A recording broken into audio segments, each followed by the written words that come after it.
آج کا ناول ہے راکھ، اور یہ میں دوبارہ سے ریڈ کر رہی ہوں کیونکہ میں پہلے فرسٹ پیجز ڈیلیٹ کر چکی ہوں ریکارڈ کر کے۔ تو چلیے اسٹارٹ کرتے ہیں۔ ناول راکھ ناول ہے اور اس کی رائٹر ہے زہرا قاسم آغا۔ تو چلیے پھر سے اسٹارٹ کرتے ہیں۔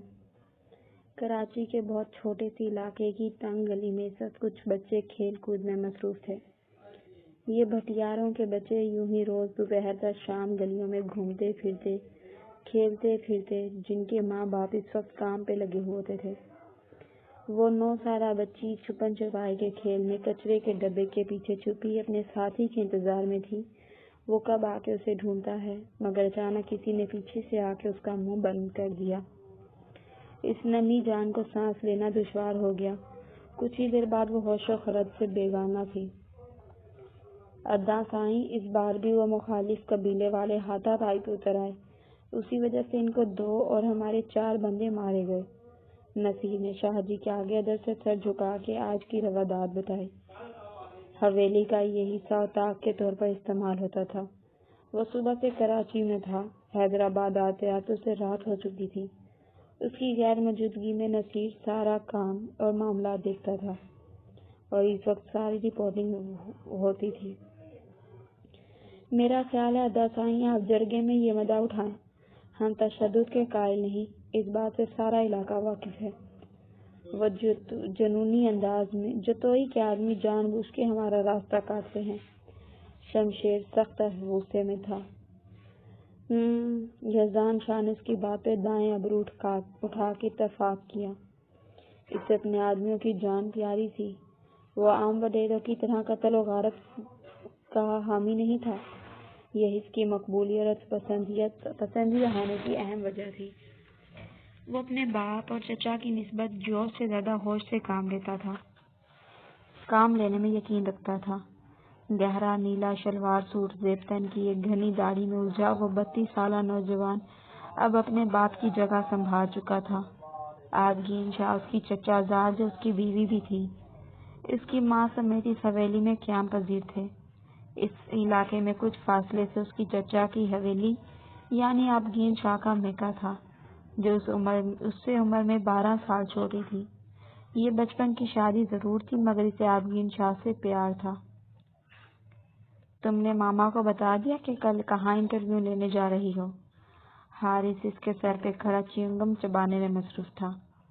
وہ جو پیپر لیے پین میں منہ دبائے کل کے سوالات تیار کر رہی تھی، اس کی باتیں اس کو گھورنے لگی۔ مسٹر حارث، تم اور ماما پلیز میرے پروفیشن ایکچولی مائی پیشنٹ کے بیچ میں مت آؤ، اور خبردار جو تم نے ماما کو ہوا بھی لگنے دی۔ صبیحہ نیازی نے اسٹائل سے انگلی اٹھا کے اسے وارن کیا۔ ہائے، قسمت اتنی بری لگتی ہے کہ دل چاہتا ہے۔ حارث نے سینے پہ ہاتھ رکھ کے اسے آنکھوں سے جذب کیا کہ وہ سننے کو بے قرار ہوئی کہ تمہیں اس نیوز آفس سے دھکے دے کر نکلوا دوں، ہر وقت جیمز بانڈ بنی رہتی ہو۔ اس نے دل کی بات دبا کر مذاق اڑایا، حالانکہ وہ دونوں اپنی اپنی محبت سے واقف تھے۔ وہ اور حارث یونیورسٹی فیلوز تھے۔ ماس کمیونیکیشن میں ماسٹرز کے بعد دونوں نے ایک ساتھ اس نیوز چینل کو جوائن کیا تھا، جو سنسنی اور ڈرامائی خبروں کے لیے مشہور تھا۔ حارث کے گھر والے صبیحہ کو بہت چاہتے تھے اور صبیحہ کے پیرنٹس کو بھی ان کے رشتے پہ کوئی اعتراض نہ تھا، مگر صبیحہ کی ماں کو اس کی جاب سے چڑ تھی۔ ان کا بس چلتا تو وہ اسے گھر تک سے نہ نکلنے دیتی۔ بس کرے روشن ارا، رو رو کے ہلکان ہو رہی ہیں، سبھی آ جائے گی اور پریشان ہوگی آپ کو اس طرح دیکھ کے۔ ندیم احمد نے بیگم کو تسلی دی جو ایک بچی کی گمشدگی کی خبر سن کے مستقل روئے جا رہی تھی۔ کتنی بار کہا ہے آپ کو مت دیکھا کریں خبریں، آپ کی طبیعت خراب کر لیتی ہیں۔ بس دعا کریں کہ بچی مل جائے، نہ جانے کتنی ہی بچیاں روز اٹھا لی جاتی ہیں، اللہ غارت کرے ظالموں کو۔ خود ان کی بھی آواز بولتے بولتے بھر آ گئی۔ کتنا منع کرتی ہوں آپ کو کہ صبیحہ کو کنٹرول میں رکھیں، گھر بٹھائیں، بس شادی کر دیتے ہیں اس کی، مگر آپ دونوں باپ بیٹی میری ایک نہیں سنتے۔ ان کا سارا نزلہ اب صبیحہ پہ گرا۔ ارے بھائی، اس ملک کے حالات تو یہی رہیں گے تو کیا ہم اپنی بچیوں کو تعلیم دلوانا چھوڑ دیں، ان کی آزادی چھین لیں؟ نہ نومولود محفوظ ہے، نہ کوئی بوڑھی عورت۔ شادی شدہ خواتین تک اٹھائی جا رہی ہیں۔ سب ڈر کے گھر بیٹھ جائیں۔ ندیم احمد غصہ ہوئے۔ میں اپنی بیٹی کو بے سہارا یا کمزور نہیں دیکھنا چاہتا روشن بیگم۔ میری صبیحہ ہر طرح کے حالات میں اپنی حفاظت کرنا جانتی ہے۔ ان کے لہجے میں بیٹی کے لیے محبت سمٹ کے آئی۔ وہ شوہر کی بات سن کے بھی مطمئن نہ ہوئی۔ بچپن کے تلخ واقعات ماضی کے اوراق اور ان کے دل و دماغ سے آج تک جلی حروف میں نقش تھے۔ حیرت سے اس اونچی حویلی کو دیکھ رہی تھی۔ ایسی حویلیاں تو اس نے اپنی ماما سے صرف کہانیوں میں سنی تھی، اور وہ آج حقیقت میں ایسی ہی ایک حویلی میں موجود تھی۔ کچھ ہی دیر میں یزدان شاہ نے آنا تھا جس کا اسے انٹرویو لینا تھا۔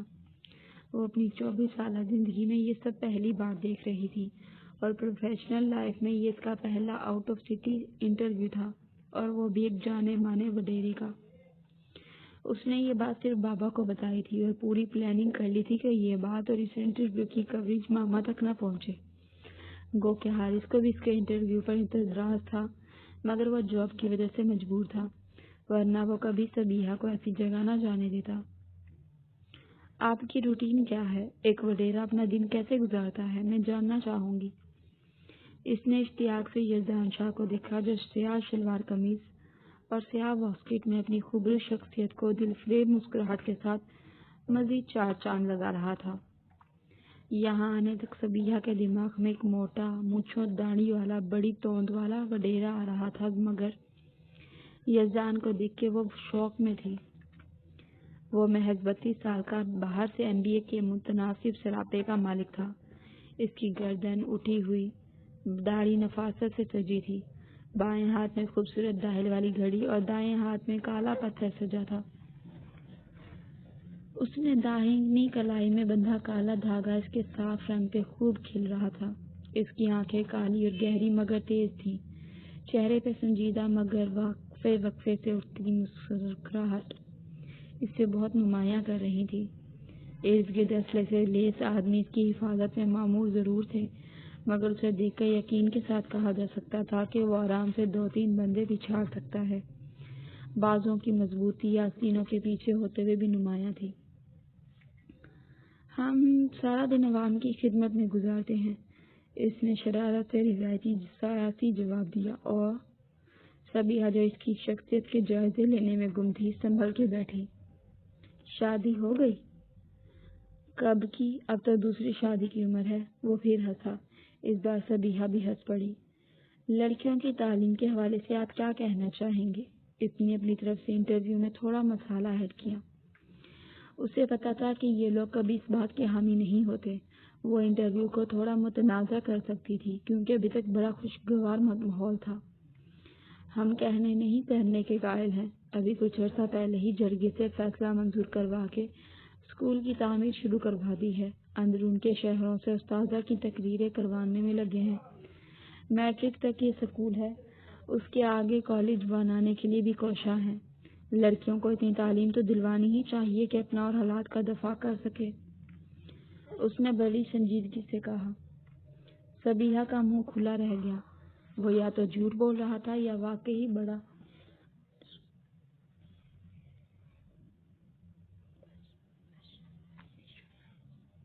نہیں سنا۔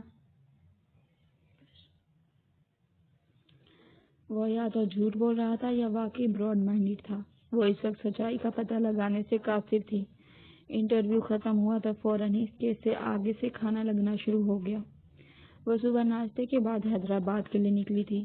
اب سے پہر میں انہیں نکلنا تھا تو وہ رات تک کراچی پہنچتے۔ پوری ٹیم ہی بھوکی ہو رہی تھی۔ اس نے بنا تکلف کیے کھانا شروع کیا۔ یزدان نے مہمان نوازی دکھاتے ہوئے اسے جوائن کیا۔ ایک بات کہوں؟ وہ سلاد کی پلیٹ ہاتھ میں لیے رکی۔ جی؟ اس کی سوالیہ نظریں یزدان پہ ٹھہری۔ آپ کی آنکھیں کسی کی یاد دلا گئی مجھے، اس نے ہولے سے کہا۔ وہ خود بھی نہیں جانتا تھا کہ وہ یہ بات صبیحہ سے کرے گا، مگر کہہ گیا۔ کس کی؟ وہ جاننے کے لیے بےتاب ہوئی۔ پہلی بار کسی نے اس کی آنکھوں پہ بات کی تھی۔ اسے تو لگتا تھا کہ وہ اپنے باپ کی طرح معمولی نقش والی لڑکی ہے۔ یہ تو حارث کی محبت نے اسے بتایا کہ وہ اس کے لیے کتنی خاص ہے، مگر کسی اور کے منہ سے پہلی بار وہ اپنے لیے سن رہی تھی۔ آپ نے بتایا نہیں؟ آپ لوگوں کو کچھ اور چاہیے تو ملازم سے کہہ دیجیے گا۔ اللہ نگہبان۔ وہ فوراً لہجہ بدلتا وہاں سے جانے کے لیے اٹھ کھڑا ہوا۔ صبیحہ نے حیرانی سے اسے دیکھا۔ اسے کیا ہو گیا؟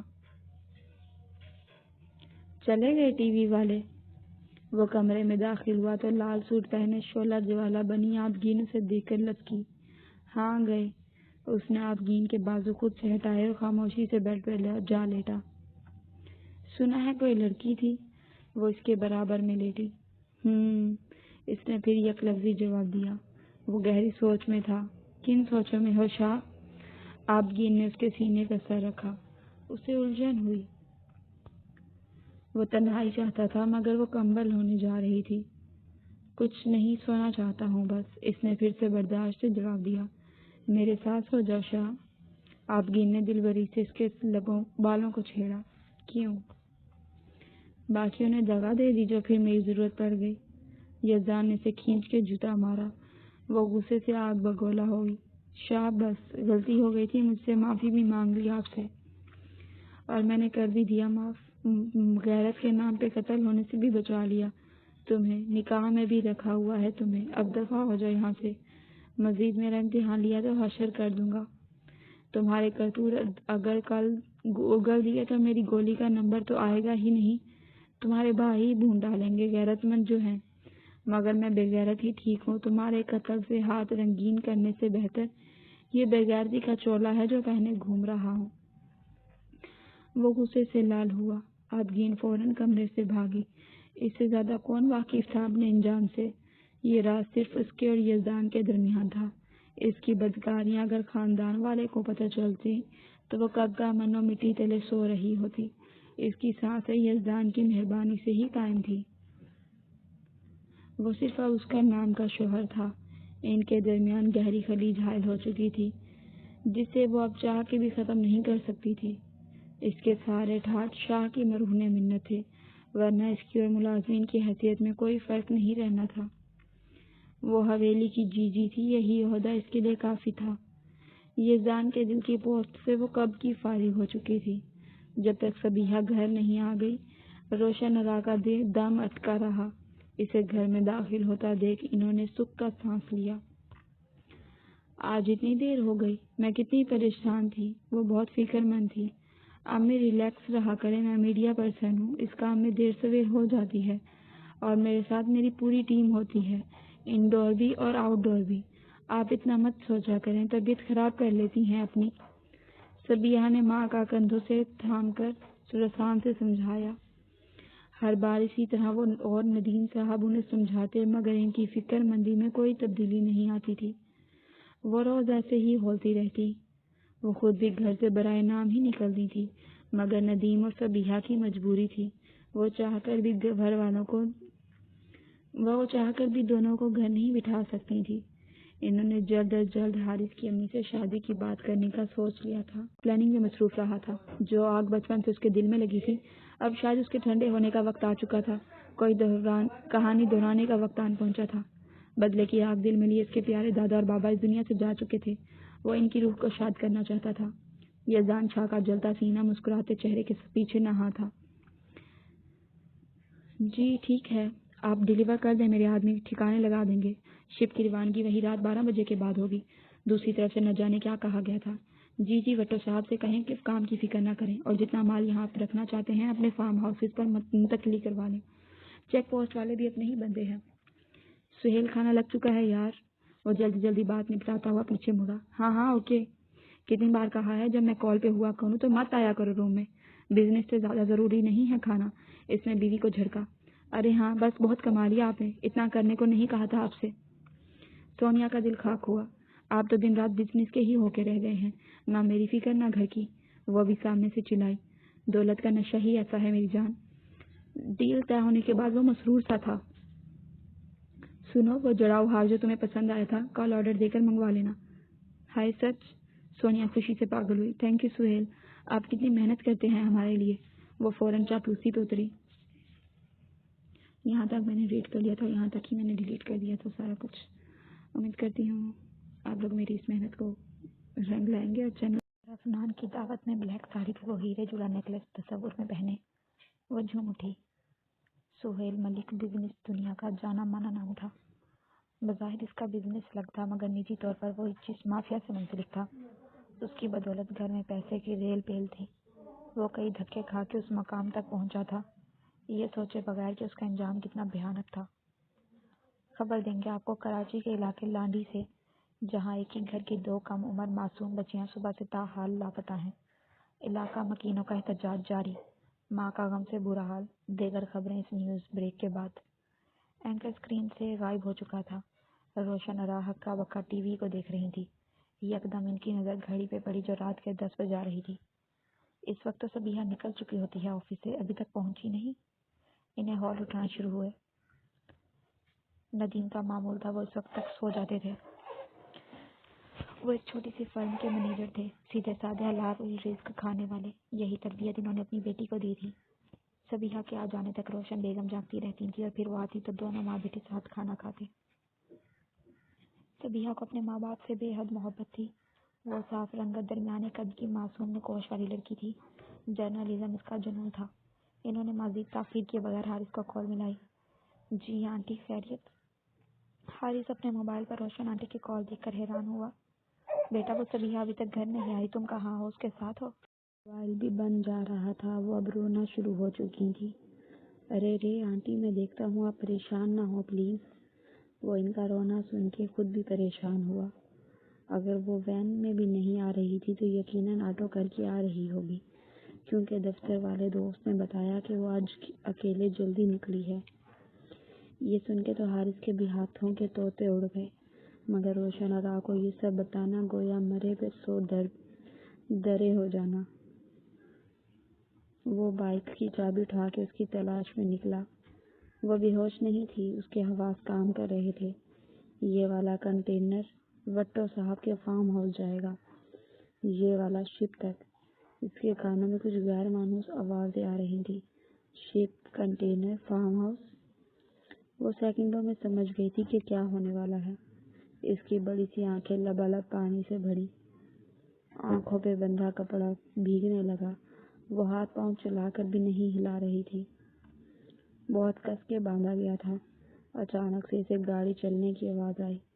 اس کا جسم تھر تھرایا۔ وہ گاڑی میں تھی۔ یہ گاڑی میں کون ہے؟ وہ کہاں لے کے جا رہی تھی اسے؟ یا اللہ، اس کے دل نے دہائی دی، مما پاپا ہیلپ۔ وہ ڈوبتے دل کے ساتھ بے ہوش ہوئی۔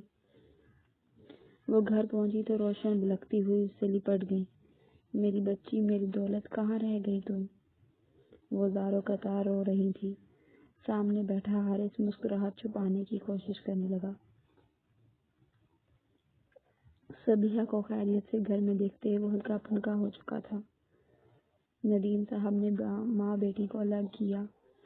ارے اسے سانس تو لینے دو روشن بیگم۔ وہ حیران پریشان سی سب کو دیکھ رہی تھی۔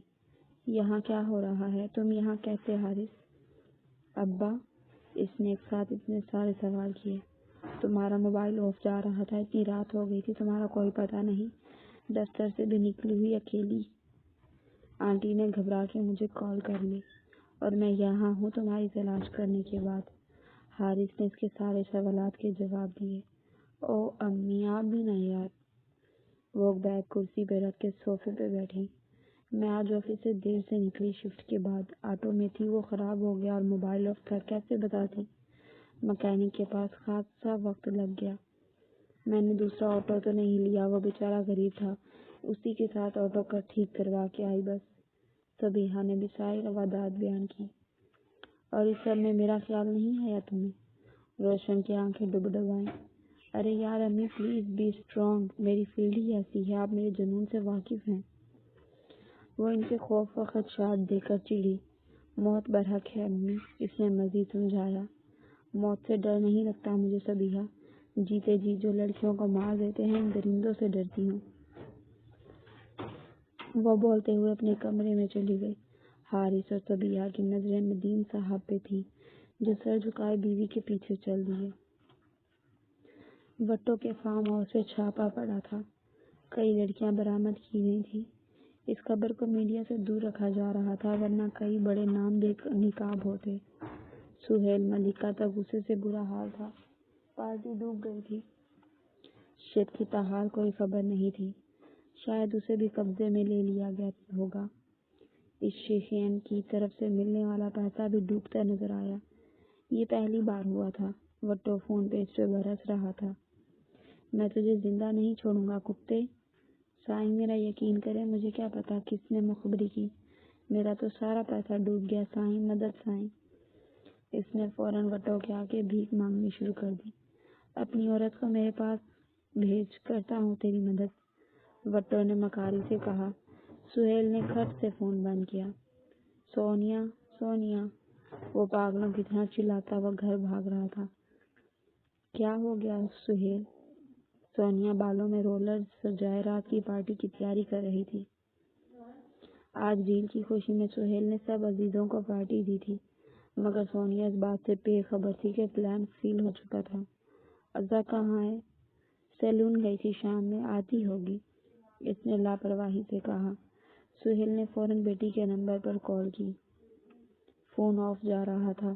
اس کا دل ڈوب گیا۔ وہ سینہ پکڑ کے بیٹھ گیا۔ سونیا کی چھٹی ہنس بیدار ہوئی۔ خبر دیں گے آپ کو، اسلام آباد سے معروف بزنس مین سہیل ملک کی اکلوتی صاحبزادی عزا ملک کا اغوا ہوا ہے۔ وہ ڈرائیور کے ساتھ نجی سیلون گئی تھی اور اس کے بعد سے لاپتہ بتائی جا رہی ہیں۔ اینکر چلا چلا کے خبر پڑھ رہی تھی۔ یزدان شاہ کے لبوں پہ مخمور سی مسکراہٹ ابھری۔ عزا، اس نے زیر لب پھر سے نام دہرایا۔ سب کچھ اس کے پلان کے مطابق ہوا تھا۔ وہ باقی لڑکیوں کو بچانے میں کامیاب ہو گیا تھا۔ سہیل ملک کے ڈرائیور کو پولیس کسٹڈی میں لے چکی تھی۔ اس کا ایجنسی کا دوست شاہ نواز اس سارے معاملے میں اس کا دستے راست بنا تھا۔ میڈیا سے چھپ کے ہی خواص اور اندرونی ایجنسیوں میں معاملات طے پا گئے تھے۔ فارم ہاؤس سے کئی سارا اسلحہ بھی برآمد کیا جا چکا تھا اور تمام لڑکیوں کو دارالامان شفٹ کر دیا گیا تھا، جہاں آگے کی کارروائی سماجی تنظیموں نے کرنی تھی۔ آسان نہیں تھا یہ۔ وہ کئی سالوں سے سہیل ملک کے پیچھے تھا اور آج جا کے اس پہ ہاتھ ڈالا تھا، مگر جنگ تو ابھی شروع ہوئی تھی۔ کئی حساب چکتا کرنے کا وقت آ گیا تھا۔ اور کیا کیا ہو رہا تھا باہر؟ عابدین نے سر کی مالش کرواتے ہوئے ملازمت سے پوچھ تاچھ کی۔ اس نے حویلی میں اپنے خفیہ ملازم اسی لیے چھوڑ رکھے تھے تاکہ یزدان شاہ کے معلومات پہ نظر رکھ سکے۔ وہ لوگ اس کی ہوش لڑکی کو پیچھے والے حصے میں لے کے جا رہے تھے۔ اب میں نے شاہ سائیں کو جاتے دیکھا ہے وہاں، ملازمہ نے رازداری سے کہا۔ جانے دو آج ان کو، کل میں جاؤں گی، دیکھوں تو کیا چل رہا ہے شاہ کے دماغ میں۔ وہ شعلہ بار ہو رہی تھی۔ دوسری عورت کا تصور ہی کافی ہوتا ہے پہلی کو جلانے کے لیے۔ یہاں تو پورا وجود ہی اٹھا کے لے آیا گیا تھا، وہ کیوں کر چین میں ہوتی۔ کمرے میں لیمپ روشن تھے، اوپر پورا فانوس جگمگا رہا تھا، مگر اسے پھر بھی اندھیرا لگا۔ اتنے گھنٹوں سے آنکھوں پہ بندھی پٹی اب کھل چکی تھی۔ جدید سامان سے مزین کمرہ تھا، یقیناً وہ کسی اچھی بڑی جگہ پر تھی، مگر کہاں؟ اس نے ذہن پہ زور ڈالا۔ وہ سیلون جانے کے لیے نکلی تھی جب اس کی گاڑی میں کچھ لوگ گھسے تھے۔ اس کے بعد وہ آوازیں، گاڑی کا چلنا، اس کا پھر بے ہوش ہونا، اور اب وہ دوبارہ ہوش میں آیا تھا تو اس کمرے میں تھی۔ کیا یہ اغوا برائے تاوان تھا؟ یا اللہ، یہ لوگ تاوان لے لیں، پاپا سب دے دیں گے، بس مجھے چھوڑ دے۔ وہ خود کلامی کے انداز میں رو رہی تھی۔ 19 سالہ عزا کا نازک وجود ہچکولوں کی زد میں تھا۔ وہ گھر سے پاجامے اور لانگ نیلی فراک میں نکلی تھی جو پسینے سے شرابور ہو کے اس کے جسم سے چپک رہی تھی۔ بال بے حال تھے، جا بجا لٹیں چہرے پہ بکھر چکی تھی، ہونٹوں پہ گلوس مٹا مٹا سا رہ گیا تھا۔ وہ لوگ کون تھے؟ کیا کرنا چاہتے تھے؟ آگے کیا ہوگا؟ ماما، پاپا، دوست، سوسائٹی، اس کا کالج، سارے سوالات اس کے ذہن پہ ہتھوڑے برسا رہے تھے۔ اس کی خوف سے بری حالت تھی۔ عین اسی وقت کسی کے اندر آنے کی آہٹ اسے سنائی دی۔ اس نے دہک کے تکیے میں منہ دبایا۔ سہیل، میری بیٹی، سونیا پوری قوت سے چلا رہی تھی۔ یہ وہ عورت تھی جس کے لیے سہیل نے دن رات ایک ایک کر کے یہ مقام حاصل کیا، نام بنایا، پیسہ کمایا تاکہ سونیا کو پا سکے۔ آج اس کی ہستی بستی زندگی کو آگ لگی تو اسے یاد آیا کہ کتنے ہی گھر اس نے اجاڑے، کتنی جوانیاں کھا کے رول کے وہ عیش کر رہا تھا۔ آج خود پہ وہی قیامت ٹوٹی تو اس کے لب گنگ تھے۔ تم کچھ بھی کرو، میری بیٹی کو لے کر آؤ۔ وہ بیٹی کی جدائی میں پاگل ہو رہی تھی۔ پولیس نے تحقیقات شروع کر دی تھی، مگر وہ جانتا تھا کہ کوئی فائدہ نہیں۔ سونیا عزا جا چکی ہے، وہ اب ہمیں کبھی نہیں ملے گی۔ اٹھائی گئی لڑکیاں کبھی واپس نہیں آتی، یا بیچ دی جاتی ہیں یا مار دیا جاتا ہے۔ سہیل کی آواز سونیا کو کسی کھائی سے آتی محسوس ہوئی۔ وہ شوق سی اپنے شوہر کو دیکھ رہی تھی۔ امی پلیز کھانا کھا لے، صبیحہ نے پیار سے ماں کو پچکارا۔ مجھے بھوک نہیں ہے، روشن نے منہ موڑ لیا۔ وہ کافی دنوں سے چپ تھی۔ ندیم اور صبیحہ کو ان کی خاموشی غیر معمولی لگی۔ امی کیا ہو گیا ہے آپ کو؟ صبیحہ شدید فکر مند تھی۔ اس کی بیٹی کا کیا ہوا؟ کس کی؟ وہی بزنس مین سہیل ملک کی۔ ان کا انداز کھویا کھویا سا تھا۔ امی وہ لڑکی اسلام آباد کی ہے، مشہور ہے، اس کا باپ مل جائے گی انشاءاللہ۔ صبیحہ کو پوری امید تھی۔ ویسے بھی آج کل یہی ہاٹ ٹاپک تھا سب کے پاس۔ ضروری نہیں ہر امیر لڑکی بازیاب ہو جائے۔ روشن نے مدھم لہجے میں اس کی آواز چھینی۔ اسے ہمیشہ سے اپنی ماں پورے سرات سی لگتی تھی، جیسے کئی راز سینے میں دبے ہو، جیسے کوئی بوسیدہ صندوق جسے کھولو تو پرانی یادیں باہر آ جائیں۔ کون ہو تم؟ عزا کے توسان اسے دیکھ کر جا رہے تھے، جو سیاہ شلوار قمیض میں سیاہ شال خود پر ڈالے جارحانہ تیور لیے اس کی طرف آ رہا تھا۔ یزدان شاہ کو لگا سامنے سہیل ملک آ گیا ہے۔ وہ اس وقت جھپٹا۔ وہ بالکل اس کے سامنے تھا۔ خوف سے عزا کی آنکھیں پھٹ رہی تھی۔ تمہیں جتنے پیسے چاہیے میرے بابا دے دیں گے۔ وہ اس سے دور ہو رہی تھی۔ ہاں ہاں ہاں، یزدان نے اس کی معصومیت پہ زوردار قہقہا لگایا۔ اس کمرے کو غور سے دیکھو، پھر مجھے دیکھو۔ اس نے ایک ہاتھ سے اس کا منہ دبوچ کے اپنے ہاتھ میں لیا۔ تمہیں لگتا ہے کہ مجھے پیسے کی ضرورت ہے؟ اس کی آنکھیں آگ برسا رہی تھی، عزا کے وجود کو جھلسا رہی تھی۔ اگر پیسے نہیں چاہیے تو پھر کیا؟ اگلی سوچ نے ہی اس کے آسان فتح کر دیا۔ مجھے جانے دو پلیز۔ اس کی آواز رند گئی۔ آگے کا بھیانک انجام اس سے بھی ابھی سے مار رہا تھا۔ ایسے کیسے میری جان؟ اتنی مشقتیں کر کے حاصل کیا ہے؟ یزدان نے کمرے میں قبر سا اندھیرا کیا۔ مما، وہ درد سے بلبلائی۔ یزدان نے اس کی نازک دودھیا گردن میں اپنے دانت گاڑے۔ بابا بچائیں! اس کی چیخ بلند ہوئی۔ یزدان نے اس کے پھڑپھڑاتے لبوں کو اپنے دہکتے ہونٹوں میں دبایا۔ اس کے سارے کپڑے وہ پھاڑ چکا تھا، اس کی عزت تار تار کر رہا تھا۔ اس کی چیخیں یزدان کے کانوں میں رس کھول رہی تھی۔ وہ وحشت کی انتہاؤں پہ تھا۔ باپ کی موت، بیوی کی بے وفائی، لوگوں کی باتیں، پھپھو کی جدائی، سارے عوامل اسے درندگی پہ آمادہ کر چکے تھے۔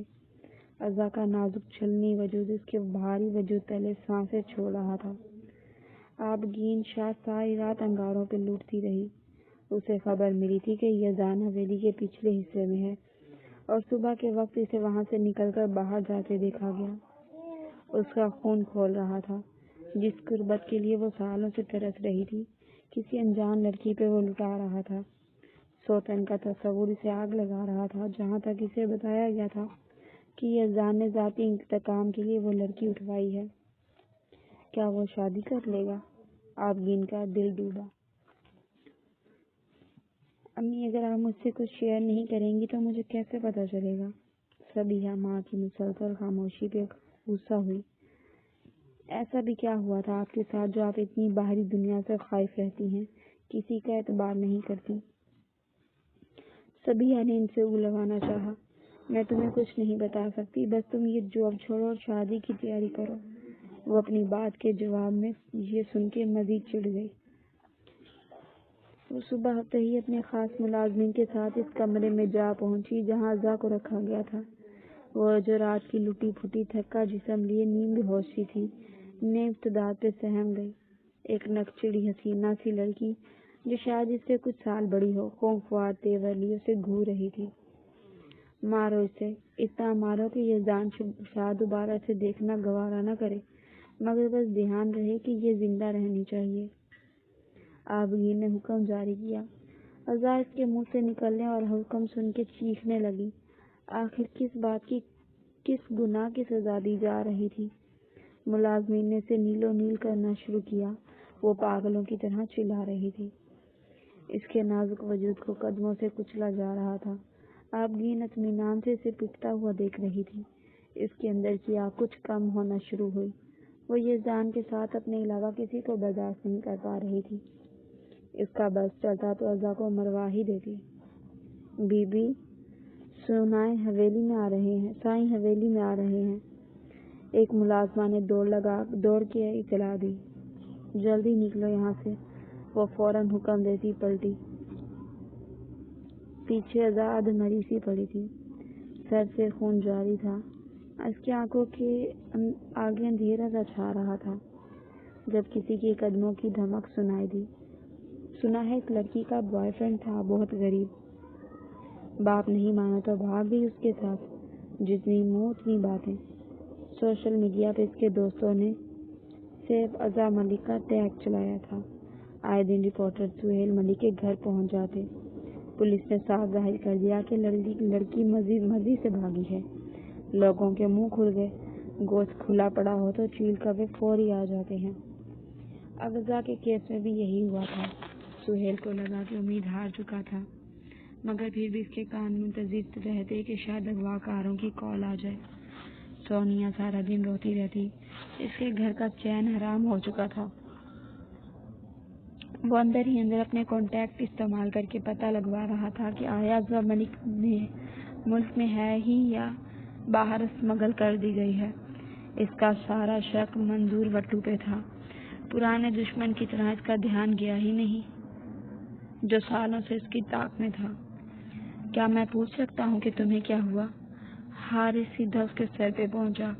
میری کالز نہیں لیتی، باہر ساتھ نہیں جاتی، میسیجز اگنور کرتی ہو، وائے؟ صبیحہ نے دھیرے سے اس کی طرف دیکھا۔ ایسا نہیں ہے، تم زیادہ ہی سوچ رہے ہو، بس کام میں لگی رہتی ہوں۔ اس نے دامن بچایا۔ ریئلی؟ حارث نے بے یقینی سے اسے دیکھا۔ جب سے تم اس امیر وڈیرے سے مل کے آئی ہو تمہارے رویے میں تبدیلی آ گئی ہے۔ حارث نے بالآخر اپنا شک اس پہ ظاہر کر دیا۔ واٹ؟ صبیحہ اچھل گئی۔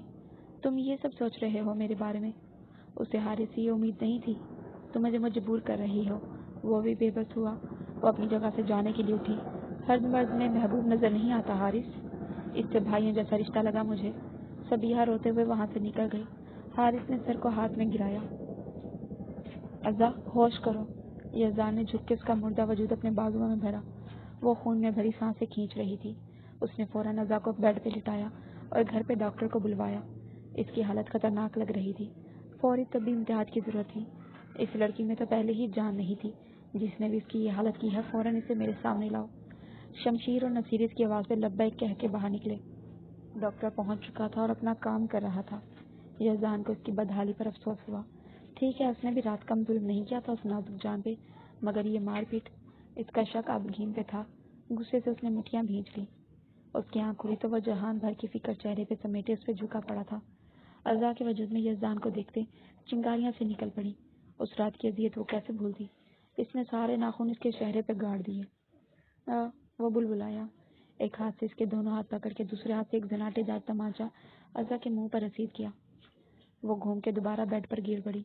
آئندہ یہ ہوا تو اس رات سے کہیں زیادہ بدترین بے ہوشر کروں گا تمہارا۔ وہ گرایا مگر اذا پہ اثر نہ ہوا۔ اب بچہ ہی کیا تھا جو کچھ لوٹنے کا ڈر ہوتا، جانور ہو تم۔ وہ پھنکاری۔ یزدان نے مسکرا کے اسے دیکھا۔ نیلا سوٹ جو بوسیدہ ہو چکا تھا، بکھرے بال، چہرے پہ زخم سجے ہونے کے باوجود اس کے تیکھے نقش مزید حسین لگ رہے تھے۔ تمہارا باپ مجھ سے کئی گنا زیادہ بڑا جانور ہے۔ وہ تپ گئی۔ Shut up. تمہارے ساتھ تو صرف میں نے زیادتی کی ہے، مگر وہ تو لڑکیوں کو ایسی جگہ پہنچا دیتا ہے جہاں ہر روز ان کے ساتھ چیر پھاڑ ہوتی ہے۔ تم کو جانا ہے وہاں؟ اس نے دھیرے سے پاس آ کے اذا کی تھوڑی اوپر اٹھائی جو آنکھوں میں بے یقینی لیے سب سن رہی تھی۔ یہ کیا بکواس ہے بابا، یہ سب کیوں کریں گے؟ ان کا اپنا بزنس ہے، وہ ایسے نہیں۔ تم جھوٹے ہو، وہ ایک دم چلائی۔ وہ کیا کرتا ہے یہ مجھ سے زیادہ اچھے سے کون نہیں جانتا؟ لڑکیاں اسمگل کرتا ہے تمہارا باپ۔ یزدان کی آواز شدت سے پھٹی۔ اس کا پورا ارادہ تھا افغین کو سبق سکھانے کا، مگر رضا کو دیکھتے ہی پرانے زخم تازہ ہو گئے۔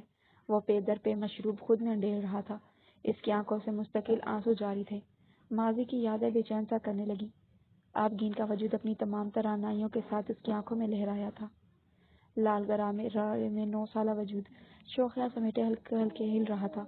وہ ماں، چچی اور سہیلیوں کے درمیان گہری خوشی سے چہک رہی تھی۔ آج اس کا نکاح اس کے تایا زاد یزدان سے طے کیا گیا تھا، جو ولایت جانے والا تھا۔ 22 سالہ یزدان مردوں میں موجود تھا۔ وہ MBA کے لیے جانے سے پہلے نکاح کے بندھن میں بندھ رہا تھا۔ افغین اس کی بچپن کی منگ تھی۔ اس کے دل میں اس وقت عجیب سی بے چینی سی تھی۔ بس وہ خوش ضرور تھا مگر مطمئن نہیں۔ وہ 10 سال کا تھا جب اس نے اپنی آنکھوں سے اپنی پیاری پھوپھو کا اغوا دیکھا تھا۔ وہ اس آدمی کو پہچانتا تھا۔ وہ مرتے دم تک سہیل ملک کی شکل اور اپنی پھوپھو کی چیخیں نہیں بھول سکتا تھا۔ دادوں کی موت بدنامی کے باعث ہوئی تھی۔ اس وقت وہ لوگ گاؤں کے اتنے بڑے لوگوں میں شمار نہیں کیے جاتے تھے۔ یہ رتبہ یزدان کے باپ چچا کی محنت کا نتیجہ تھا کہ وہ آج پنچایت کے سربراہ تھے اور سیاست میں قدم جما چکے تھے۔ وہ نکاح کے بعد ولایت چلا گیا، پیچھے باپ اور چچا سنبھالنے والے تھے۔ افغین طبیعت کی شوخ اور لاپرواہ لڑکی تھی۔ گاؤں کے ہر لڑکے سے اس کی یاری تھی۔ اس کے بگاڑ میں اس کی ماں کا بڑا ہاتھ تھا۔ اس کی پھوپھو کی گمشدگی کی خبر بھی افغین کی ہی ماں نے مرچ مسالہ لگا کر گاؤں کی عورتوں میں پھیلائی تھی۔ اس کے واپس آنے کے بعد اسے قریبی دوستوں سے ہی بیوی کی بدکاریوں کا علم ہوا۔ وہ افغین کی شکل تک دیکھنے کا روادار نہیں تھا، مگر چچی اس کے قدموں میں گر پڑی۔ اس کے چچا اور افغین کے بھائی ان باتوں سے لا علم تھے، ورنہ وہ اسے غیرت کے نام پر قتل کروا دیتے۔ مجبوراً یزدان نے فوری رخصتی لی، مگر وہ افغین کو اپنی حویلی میں اس کی حیثیت باور کروا چکا تھا۔ وہ زمینوں اور سیاسی معاملات میں خود کو مصروف رکھتا اور افغین اس کی خوبصورت شخصیت کو تسخیر کرنے میں لگی رہتی، مگر نتیجہ صفر تھا۔ وہ لڑکھڑاتا ہوا کمرے میں آیا تھا۔ اس کی چال غیر واضح تھی۔ افغین شاہ سے دیکھ کر تیزی سے آگے بڑھی۔ یہ کیا ہے شاہ جی؟ اس نے اپنی شال میں اسے سمیٹنا چاہا تو وہ اسے جھٹک کر دور ہوا۔ افغین کا منہ بن گیا۔ اس کی نظر یزدان شاہ کے ہاتھ میں موجود شراب کے گلاس پر تھی۔ تمہارے ہوتے ہوئے اسے منہ کو لگانا پڑ رہا ہے افغین شاہ، تھو ہے تم پہ۔ وہ شعلہ نگاہوں سے ہنستا ہوا صوفے پہ گر گیا۔ ہنستے ہوئے اس کی گلے سے ابھرنے والی ہڈیاں مزید منہ آیا ہوئی۔ سیاہ شلوار قمیض میں گھنی مونچھی تلے اس کے ہنستے لب افغین کے دل پہ آرے چلا گئے۔ شمشیر؟ صبح ہوتے ہی افغین نے اسے جا لیا جو چپتا پھر رہا تھا۔ جی؟ شمشیر نے پیچھے ہاتھ باندھ کے در سے کہا۔ یہ لڑکی کس کی ہے؟ اس نے براہ راست سوال کیا۔ جی کون سی لڑکی؟ زیادہ معصوم مت بنو میرے آگے، وہ تنکی۔ شمشیر اس کی ادا پہ مر مٹا۔ وہ بچپن سے اسی گاؤں کا تھا اور افغین اس کا خواب تھی، مگر یزدان سے وفاداری کے آگے اس نے اپنی محبت کو چپ کروا دیا۔ افغین اس کی پسند سے واقف تھی، تبھی ہر وقت آزمائش بنتی تھی اس کے لیے۔ میں کچھ نہیں کہہ سکتا، اس نے صاف انکار کر دیا۔ کیا وہ میری سوت تو نہیں بنے گی؟ بالآخر اس کا خدشہ زبان پر آیا۔ میں اس بارے میں بھی کچھ نہیں کہہ سکتا۔ وہ واقعی یزدان کے آگے کی پلاننگ سے بے خبر۔ وہ سب کے ساتھ صبح ہی اپنی زمینوں پر آیا تھا۔ الیکشن سر پر تھے، فصل کی کٹائی کا وقت ہوا جاتا تھا اور ابھی تک سہیل والا معاملہ لٹکا ہوا تھا۔ اس کے ذہن کے چاروں خانوں میں ہلچل مچی ہوئی تھی۔ سائیں، میں نے سنا ہے کہ وفادار عورت مرد کا سب سے بڑا خزانہ ہوتی ہے، نصیر نے مسکراتے ہوئے کسی بات پر کہا۔ اس حساب سے تو ہم کنگال ہیں پھر۔ یزدان نے سگریٹ کی راکھ جھاڑی۔ اس کی گہری آنکھیں سرخ ہوئی۔ یاور اور نصیر اس کی بات سے خاموش رہے۔ وہ کھیتوں کی طرف دیکھ کر مسکرا رہا تھا، مگر اس مسکراہٹ میں دکھ چبھن صاف دکھائی دے رہی تھی۔ تبھی شمشیر کیوں نہیں آیا اب تک؟ اس نے فوراً اپنے خاص آدمی کی یاد ستائی۔ حویلی سے نکل گیا ہے فضائیں۔ نصیر نے فوراً اطلاع کی۔ وہ گہری ہونک بھر کے رہ گیا۔ اس وقت اس کا ذہن پڑھنا ناممکن تھا۔ روشن اور حارث کی امی شادی کے طریقے نکال رہی تھی جب صبیحہ غصے سے لال گھر میں داخل ہوئی۔ وہ بنا سلام دعا کیے سیدھے اپنے کمرے میں جا گھسی۔ اسے کیا ہوا؟ حارث کی امی فکر مند ہوئی۔ وہ کبھی اتنی بد لحاظ نہیں ہوئی تھی کہ انہیں دیکھ کر سلام دعا حال احوال نہ پوچھے۔ شاید حارث سے لڑائی ہوئی ہو۔ روشن نے فوراً سے بات سنبھالی۔ آج کل کے بچے بھی، شادی سر پہ ہے اور ان کے جھگڑے بھی نہیں نمٹ رہے۔ وہ ہنس دی۔ روشن نے شکر ادا کیا کہ وہ برا نہیں مانی۔ حارث کی امی اچھے مزاج کی خاتون تھی۔ روشن کی سوئی سبیحہ میں اٹکی ہوئی تھی۔ انہوں نے بے دلی سے چائے پی اور حارث کے والدہ کو رخصت کیا۔ یہ کیا بدتمیزی تھی سبی، شکر کرو کہ وہ روایتوں ساز جیسے نہیں ہیں۔ حد ہو گئی، یہ تربیت کی ہے میں نے تمہاری۔ روشن اس پہ چڑھ دوڑی۔ مجھے نہیں کرنی حارث سے شادی۔ اس نے شک کیا مجھ پہ یقین آئے گا آپ کو امی؟ اور آپ اہلت پریشان کر رکھا ہے مجھے اپنی راز بھری خاموشی سے۔ وولٹا ان پہ چڑھی۔ حارث سے کیا ہوا ہے مجھے بتاؤ۔ انہوں نے پیار سے اسے پچکارا۔ اپنی بات وہ گول کر گئی۔ اسے لگتا ہے میں یزدان کو پسند کرنے لگی ہوں، اس کی حویلی اور شان و شوکت پہ مر مٹی ہوں، تبھی وہ یہ کر رہا ہے۔ عجیب، میں تو بس ایک انٹرویو لینے گئی تھی، پتہ نہیں کیوں وہ بھائیوں جیسا لگا مجھے۔ اف امی، اس کی شخصیت۔ امی، اس کا جوش یکدم جاگ ہوا۔ روشن سفید پڑتے چہرے کے ساتھ اسے دیکھ رہی تھی۔ کیا کہا؟ یزدان، حویلی؟ وہ طوفان کی زد میں تھی۔ سبیحہ کو ان کی حالت غیر محسوس ہوئی۔ وہ حویلی آتے ہی سیدھا جا کے کمرے میں گیا۔ وہ زخموں سے نڈھال دواؤں کے زیر اثر میں سو رہی تھی۔ اس کی حالت بدتر ہو چکی تھی، مگر یزدان کو خاص ترس نہیں آیا۔ ہیلو شاہ نواز، کام کہاں تک پہنچا؟ بس ہو رہا ہے، سہیل نظر بند ہو چکا ہے، فی الحال بیٹی کے لیے تردد نہیں کر رہا، وہ بھی جانتا ہے کہ کس نے ہاتھ ڈالا ہے اس پہ۔ مجھے پتا ہے مجھے کیا کرنا ہے، میری پھپھو کے بدلے ہی اس کی بیٹی ملے گی، صرف وہی اس کے نام و نشان سے واقف ہے۔ وقت آ گیا ہے کہ سہیل کو ٹریلر دکھایا جائے۔ ہاں گریٹ، شاہ نواز اس کا دوست راز تھا۔ مما، بابا، اس کی چیخوں بھری ویڈیو ان کے ہاتھ میں موجود موبائل میں گونج رہی تھی۔ سونیا کی آنکھیں تیز ہو رہی تھی، جبکہ سہیل گنگ تھا۔ ایسی کئی ویڈیو سے وہ آشنا تھا، اس کے کام میں یہ سب عام تھا۔ اس ویڈیو پہ خاص چیز جو تھی وہ اس کی اپنی بیٹی، اپنی عزت تھی۔ اس کا سر جھک گیا، لہو آنکھوں سے رواں ہونے کو بےتاب تھا۔ عین اسی وقت اسے انجان نمبر سے کال آئی۔ امی، آپ کو کیا ہوا ہے؟ اس نے پیلی پڑتی روشن کو سنبھالا۔ تم کب اس حویلی گئی؟ وہاں یزدان تھا؟ عارف شاہ کا پوتا؟ وہ جاننے کو بےتاب تھی۔ امی، میں آپ کو بنا بتائے اس کا انٹرویو کرنے گئی تھی، حارث کو پتا تھی یہ بات۔ آپ یہ سب چھوڑیں اور مجھے بتائیں کیا تعلق ہے آپ کا اس حویلی سے اور یزدان شاہ سے؟ سبیحہ کا تحفظ عروج پر تھا۔ وہ بابا کا بااعتماد دوست تھا اور شہر سے گاؤں ہماری حویلی آتا تھا۔ بابا کے ساتھ زمینوں سے واپسی پر اکثر کھانا ہمارے ساتھ کھاتا تھا۔ اس وقت ہماری اتنی حیثیت نہیں تھی، چند زمینوں کے مالک تھے بس۔ بھابھیوں نے گھر سنبھال رکھا تھا۔ چھوٹی بھابھی کو مجھ سے پتا نہیں کیا بیر تھا، جبکہ بڑی بھابھی اور یزدان مجھے بہت چاہتے تھے۔ میں یزدان کو لے کے گاؤں میں گھوما پھر کرتی، بڑا بے فکر دور تھا۔ میں نہیں جانتی تھی سہیل ملک میری طاق میں ہے۔ وہ اکثر یزدان کو چاکلیٹ دیتا اور اسے ساتھ گھمانے لے جاتا۔ میں اس وقت جوانی کی حدود میں داخل ہو رہی تھی۔ ایک دن دھوکے سے وہ مجھے اور یزدان کو اپنے ساتھ زمینوں پر لے گیا کہ ہمارے بابا وہاں بلا رہے ہیں، اور پھر یزدان کے سامنے ہی مجھے بے ہوش کر کے اغوا کیا۔ وہ بہت چھوٹا تھا، مزاحمت نہ کر سکا اور میں بے ہوش اس کی گاڑی میں پڑی تھی۔ چشمے زدن میں وہ مجھے لے اڑا۔ سبیحہ دم سادھے ماں کو سنتی جا رہی تھی، جو آنسوں کے ساتھ آج اپنا دل کھول کے اس کے آگے رکھ رہی تھی۔ میری آنکھ کھلی تو میں شاید کسی ٹرک میں تھی۔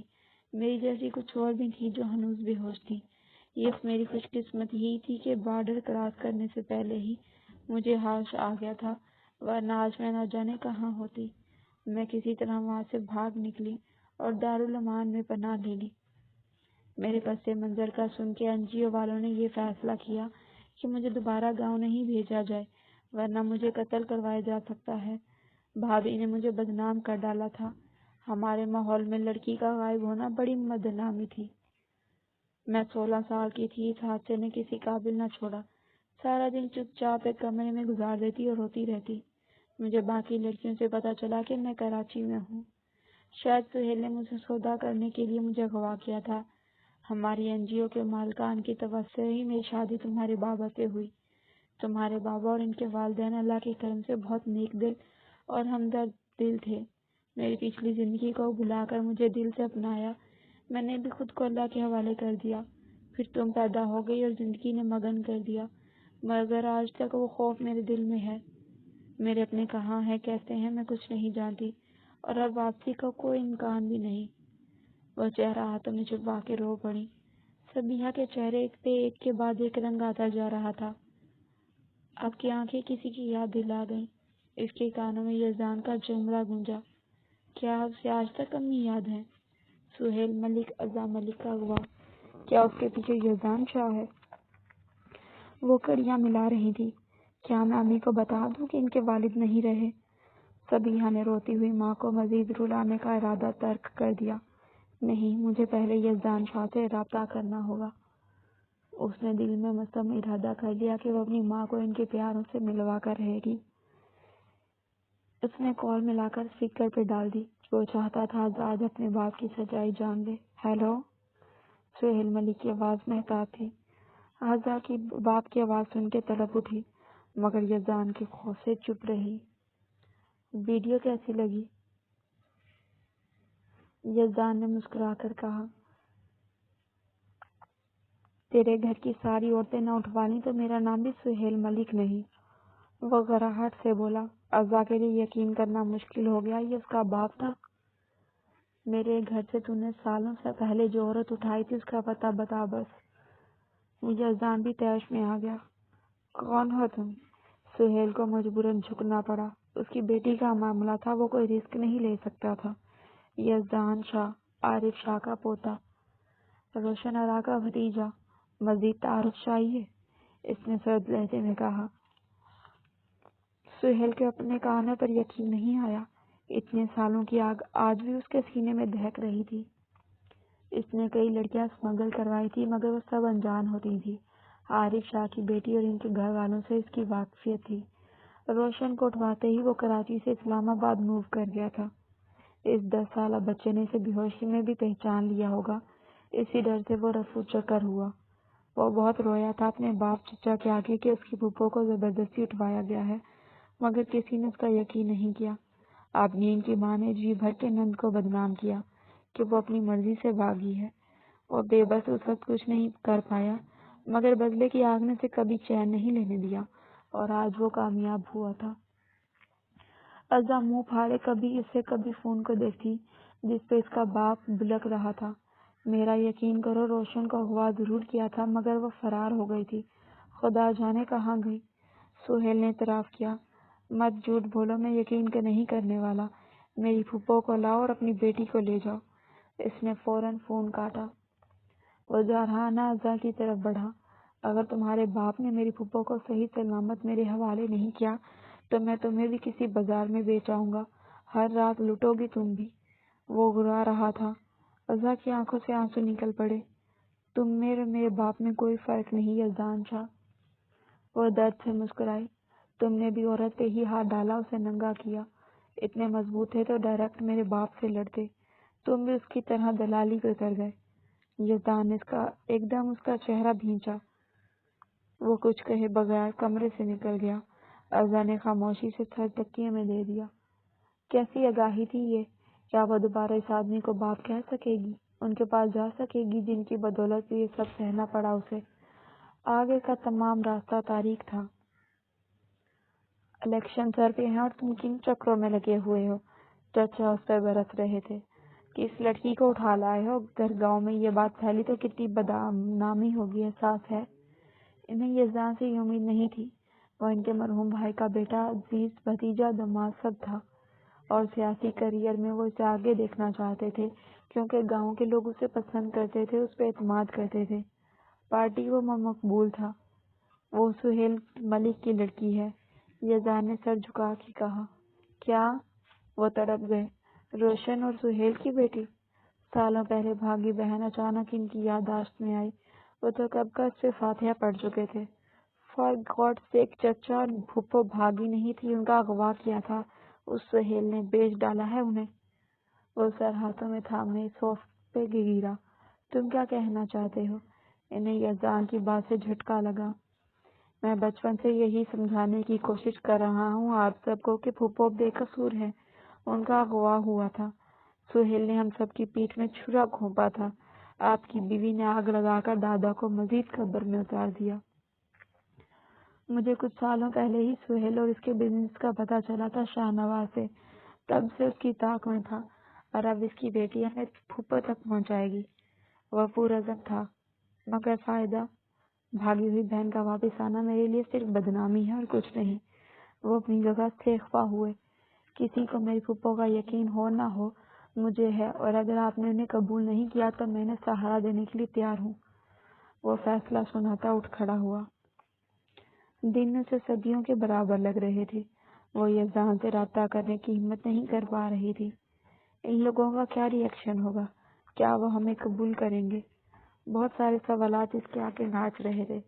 وہ کئی خدشات کا شکار تھی۔ یزدان شاہ ایک جانا مانا نام تھا، اور اس تک رسائی اتنی آسان نہیں تھی، اور حارث جو اس کے سر پہ سوار تھا وہ اس سب کا برداشت کر لے گا۔ اوف! اس نے درد سے پھٹتا ہوا سر ہاتھوں میں گرایا۔ یزدان نے الیکشن میں کامیابی حاصل کر لی تھی۔ ان کی پارٹی نے کئی سیٹیں اسمبلی میں حاصل کر لی تھی۔ وہ اپوزیشن سے جا ملے تھے۔ اس کے دن رات کافی مصروف ہو گئے تھے، مگر اس کے باوجود اعضاء اس کے حواسوں پہ سوار رہی۔ وہ حویلی واپسی پہ سے ملنے کا شدت سے متمنی تھا، جس کی باتیں اسے اندر تک ہلا گئی تھی۔ برے وقت میں سب سے پہلے اپنے ساتھ چھوڑتے ہیں۔ سہیل کے ساتھ بھی یہی ہوا تھا۔ سونیا نے اسے بیٹی کے اغوا کا ذمہ دار ٹھہرا کے اس سے علیحدگی اختیار کر لی۔ اسے تمام ڈیلرز کی طرف سے اور اوپر سے دھمکی امیز کالز ملتی رہیں۔ وہ بیوی بیٹی دونوں سے ہاتھ دھو بیٹھا تھا۔ اس کا بزنس ڈاؤن ہو چکا تھا، وہ خسارے کی آخری حد تک پہنچ چکا تھا۔ اس کے پاس سرنڈر کے علاوہ کوئی راستہ نہیں بچا تھا۔ موقع پاتے ہی حویلی کے روانہ ہوا۔ جو کچھ اس نے سوچ رکھا تھا آسان نہیں تھا، مگر ناممکن بھی نہیں تھا۔ وہ جلد از جلد سب کچھ ٹھیک کرنے کا متمنی تھا۔ عرضہ سر جھکائے کھانا کھا رہی تھی۔ اس کی حالت اب قدرے بہتر ہو چکی تھی۔ باپ کی حقیقت جان لینے کے بعد اس نے خود کو حالات کے سپرد کر دیا تھا۔ ان گزرے ہوئے مہینوں میں وہ اس کمرے کو اپنا مدفن بنا چکی تھی۔ یوں بھی باہر کی دنیا میں اب اس کا تھا ہی کون؟ ماں بھی نہ جانے کہاں تھی، کس حال میں تھی۔ وہ اکیلی اپنی ماما کو لے کے کہاں جاتی؟ کیسے ان کو ان کے شوہر کی حقیقت بتاتی؟ اس کا اپنا وجود اس قدر چھلنی ہو چکا تھا، پیندر پہ ہاتھ ساتھ نے اسے توڑ کے رکھ دیا تھا۔ اس دن کے بعد سے اس کی آبجین سے بھی پھر کبھی ملاقات نہیں ہوئی۔ وہ شکر ادا کر رہی تھی کہ یزدان نے اسے کم از کم اس بدترین تشدد سے بچا لیا۔ ہیلو! انجان نمبر سے آنے والی کال اس نے اٹھائی تو آواز کچھ پہچانی لگی۔ یزدان شاہ؟ جی بول رہا ہوں۔ وہ کچھ محتاط ہوا، شاید یہ سہیل کا پھیلایا ہوا کوئی جال ہو۔ میں جرنلسٹ صبیحہ نیازی بات کر رہی ہوں، آپ کی حویلی آئی تھی انٹرویو کے لیے۔ جی مس نیازی۔ اس کی یادداشت اچھی تھی، وہ فوراً پہچان گیا۔ دیکھیں پلیز، انٹرویو کے لیے وقت نہیں دے سکتا، معذرت۔ اس نے پہلے ہی اسے روکنا چاہا، ابھی حویلی کے معاملات نپٹانے تھے۔ میں نے ایک خاص بات بتانے کے لیے کال کی ہے۔ اس کا نرم دوستانہ لہجہ صبیحہ کا حوصلہ بڑھا گیا۔ وہ یوں بھی اس سے مرعوب تھی، اسے یقین تھا کہ یزدان اس کی بات سن کے ضرور یقین کرے گا اور اس کا ساتھ دے گا۔ جی بولیے۔ یزدان کے کان کھڑے ہوئے۔ آج کل تو ویسے ہی اس کے لیے ہر بات خاص بات تھی۔ میں آپ کی پھوپھو کو جانتی ہوں۔ صبیحہ نے اس کے حواسوں پہ بم گرایا۔ وہ مجھ پہ سوت لے کے آئے گا بابا سائیں۔ آبگین بات کے آگے رو رہی تھی۔ ماں نے بیٹی کو دیکھ کر سسکاری بھری۔ چند سال پہلے انہوں نے کسی کی بیٹی کو اجاڑا تھا، آج ان کی اپنی بیٹی اکلوتی بیٹی لٹ رہی تھی۔ قدرت کا بدلہ واقعی انوکھا ہوتا ہے۔ ایسا نہیں ہے وہ جب وہ باہر پڑھنے گیا تب کچھ نہیں کیا تو اب کیا کرے گا؟ وہ مطمئن تھے۔ وہ اس لڑکی سے ملتا ہے، میرے سامنے کی بات ہے۔ وہ بضد تھی۔ وہ لڑکی کسی خاص مقصد کے لیے لائی گئی ہے، واپس چلی جائے گی۔ اب اپنا منہ بند رکھنا اس معاملے میں اور جا کے یزدان کے لیے تیاری کرو، شہر سے آتا ہی ہوگا۔ وہ شال اوڑھ کے باہر نکل گیا۔ آپ اپنا ایڈریس دیں، مجھے آپ سے فوری ملنا ہے۔ اس نے ڈرائیور کو گاڑی واپس موڑنے کا کہا۔ وہ ابھی شہر کی حدود میں تھا۔ صبیحہ کی بات نے اس کے رونگٹے کھڑے کر دیے تھے۔ ندیم صاحب کال ملائیں، سبھی کو کہاں رہ گئی، کہانا ٹھنڈا ہو رہا ہے۔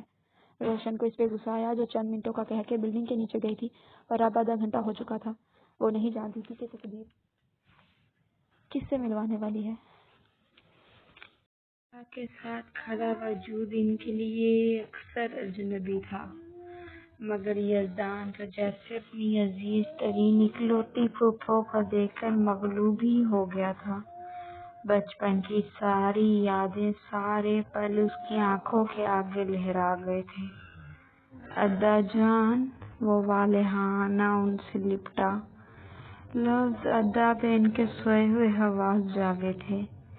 یہ تو ان کا پیارا بھتیجا انہیں بلاتا تھا۔ اس کے جسم سے اٹھنے والی خوشبو پہچانتے ہی وہ زاروں قطار رونے لگی۔ ندیم صاحب اس اچانک ملن پہ حیرت سے دنگ تھے۔ صبیحہ دروازہ پکڑے رو رہی تھی۔ آج اس نے اپنی ماں کی ساری تکالیف دور کر دی تھی۔ وہ ان سب کو اپنے ساتھ لے جانا چاہتا تھا، مگر ایک ضروری کام ابھی بھی باقی تھا۔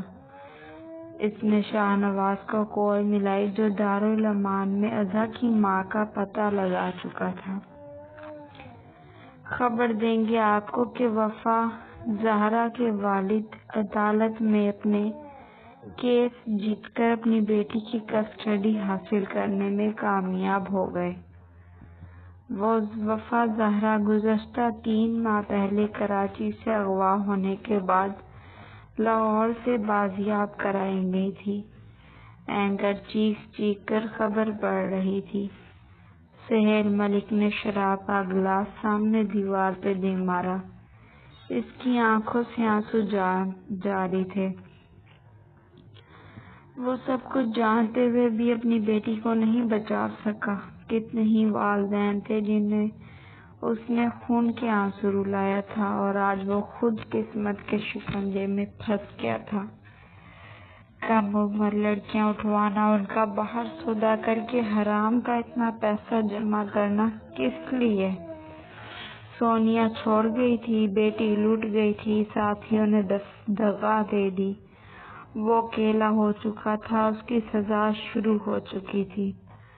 عارف شاہ جو اس پہ اتنا اعتماد کرتا تھا، اور اس نے اس کی بیٹی کا سودا کیا، آج قدرت نے بدلہ لینے اسی خاندان کا وارث بھیجا۔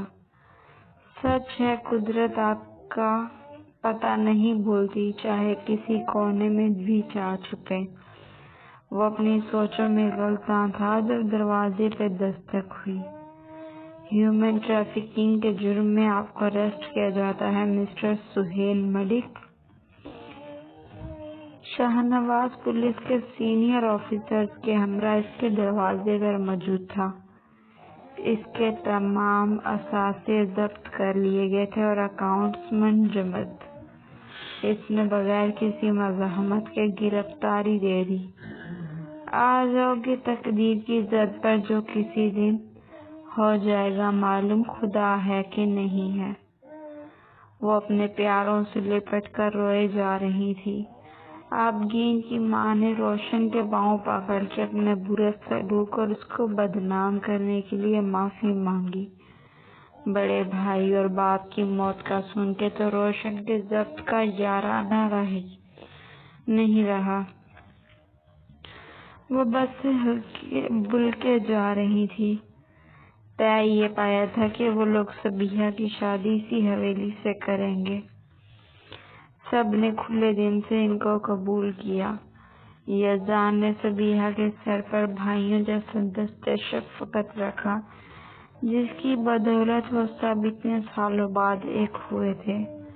ان سارے لمحوں میں یزدان کا دل اضحیٰ کے لیے بے چین تھا۔ آج سارے حساب پورے ہو چکے تھے، بس اس کی ذات کا دھار باقی تھا۔ وہ آنکھوں پر بازو رکھے لیٹی تھی جب دروازے پہ ہلکی سی آہٹ ہوئی۔ وہ یکدم سنبھل کے بیٹھی۔ سامنے وہی ظالم تھا جسے وہ پورے 1 مہینے بعد دیکھ رہی تھی۔ صرف وہی تھا جو اس کے پاس آتا تھا، پہلے زخم دینے پھر مرہم رکھنے۔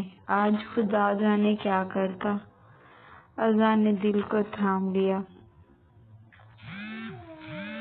وہ شلوار سوٹ زیب تن کیے بڑھی ہوئی شیو کے ساتھ تھکا سا اس کے سامنے بیٹھ گیا۔ تمہارا باپ گرفتاری دے چکا ہے، اس کا بزنس اور گھر سیل کر دیا ہے۔ وہ میرا باپ نہیں ہے، اذان نے نفرت سے کہا۔ میری پھوپھو واپس مل گئی ہیں، بہت مبارک ہو تمہیں۔ اس بار اجزا کا لہجہ گلوکیر تھا۔ وہ رخ موڑ کے آنسوؤں کو چھپا گئی۔ گویا جس کے زادی کا پروانہ ملنے والا تھا، مگر وہ خوش نہیں تھی۔ اتنے مانوس ہو گئے سیاحت سے، اب رہائی ملی تو مر جائیں گے۔ تم نے کیا سوچا ہے اپنے بارے میں؟ یزدان نے اسے ٹٹولا۔ تم نے کچھ سوچنے کے قابل چھوڑا ہے مجھے؟ وہ بالآخر رو پڑی۔ یزدان فوراً اس کے نزدیک گیا۔ ہاتھ مت لگانا مجھے اب۔ وہ پھٹ پڑی۔ میں تم سے معافی مانگتا ہوں عزا۔ وہ شرمندہ تھا دل سے۔ تمہاری معافی میری کسی تکلیف کا ازالہ نہیں کر سکتی۔ تم نے مجھ سے سب چھین لیا۔ وہ منہ چھپا کے رونے لگی۔ میں سب لوٹانا چاہتا ہوں اگر تم ہاں کر دو تو۔ یزدان نے اس کے آگے ہاتھ پھیلایا۔ عزا نے حیرت سے سر اٹھایا۔ وہ خود بھی رو رہا تھا۔ اس کا دل فریب چہرہ آنسوؤں سے تر تھا۔ کیا مرد بھی روتے ہیں؟ وہ حیران تھی۔ اس کے آگے یزدان کا ہاتھ تھا۔ وہ اس ہاتھ کو تھام لینا چاہتی تھی جو اب اس کا دنیا میں مضبوط ترین سہارا تھا۔ وہ زہر تھا مگر تریاک بھی وہی تھا۔ آگے گھما پیچھے کھائی تھی۔ اس نے روتے ہوئے یزدان کے ہاتھ میں ہاتھ دیا تھا۔ ان حالات میں وہ دنیا کا مقابلہ کر ہی نہیں سکتی تھی۔ وہ بے صاحبان جو ہو گئی تھی۔ چچا جان اور روشن پھوپھو اس کو فیصلہ سن کے گنگ رہ گئے تھے۔ میری بیٹی کے ساتھ یہ ناانصافی کیوں؟ وہ تڑپ گئے۔ عزا کا مجرم میں ہوں، تاوان بھی مجھ کو ہی بھرنا ہے، اور آبگین کو اعتراض ہے تو بے شک میں اسے طلاق بھی دے دوں گا۔ ویسے بھی ہم ایک ندی کے دو الگ الگ کنارے ہیں۔ اس نے سارے لحاظ بالائے طاق رکھے۔ نہیں نہیں، یہ تم نہیں کر سکتے۔ میں سب کر سکتا ہوں۔ سارے حقوق میرے پاس ہیں اور عزا کو میں یہاں نہیں رکھوں گا۔ وہ میرے ساتھ شہر میں رہے گی، ہم آتے جاتے رہیں گے حویلی۔ اس بار اس کا لہجہ قطعی تھا۔ وہ اتنے عرصے سے قربانی دیتے دیتے تھک چکا تھا۔ آبگین جیسی بدزبان اور بد کردار بیوی اس کی غیرت کو ہرگز گوارا نہیں تھی۔ وہ صرف انسانیت کی خاطر شروع سے چپ تھا۔ وہ جاگیرداری جیسے سوچ کا مالک تھا۔ وہ شادیاں اس کے لیے مسئلہ نہیں تھی، مگر آبگین کو خود پہ سوچ برداشت نہیں تھی۔ میں یہ ہرگز نہیں ہونے دوں گی۔ وہ یزدان کی بات پر سن کے طیش میں آ گئی۔ تو پھر میں یزدان شاہ ولد نہیں۔ آبگین اس کے قدموں میں گر گئی۔ وہ آرام سے پیٹھ پہ ہاتھ باندھے کھڑا تھا۔ شمشیر کو پسند کرتی ہو؟ اس نے آبگین کو اٹھا کے اپنے سامنے کھڑا کیا۔ وہ سکتے میں آ گئی۔ تمہارا اس کا چکر بھی جانتا ہوں۔ تم چاہو تو میں بہت اچھے طریقے سے تم دونوں کو ملوا سکتا ہوں۔ اس کے پاس گھر زمینیں سب ہیں، ایک اچھی زندگی دے سکتا ہے وہ تمہیں۔ یزدان نے سارے راستے سے دیکھا ہے۔ وہ سر جھکا گئی۔ آخر کب تک لا حاصل کوئی ترستی؟ وہ تھکنے لگی تھی۔ میں چچا سے بات کر لوں گا، مگر اب اپنی حرکتوں سے باز آ جاؤ ابھی۔ ہر مرد یزدان شاہ نہیں ہوتا۔ وہ اسے جتاتا ہوا کمرے سے نکلا۔ آبگین بیڈ پہ گر کے مارے تشکر کے رونے لگی۔ آج پوری حویلی دلہن کی طرح سجی تھی۔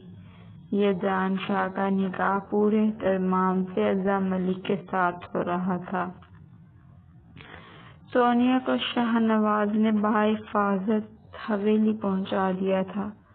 عزا کو ماں مل گئی تھی۔ آبگین کو سادگی سے شمشیر کے سنگ رخصت کر دیا گیا تھا۔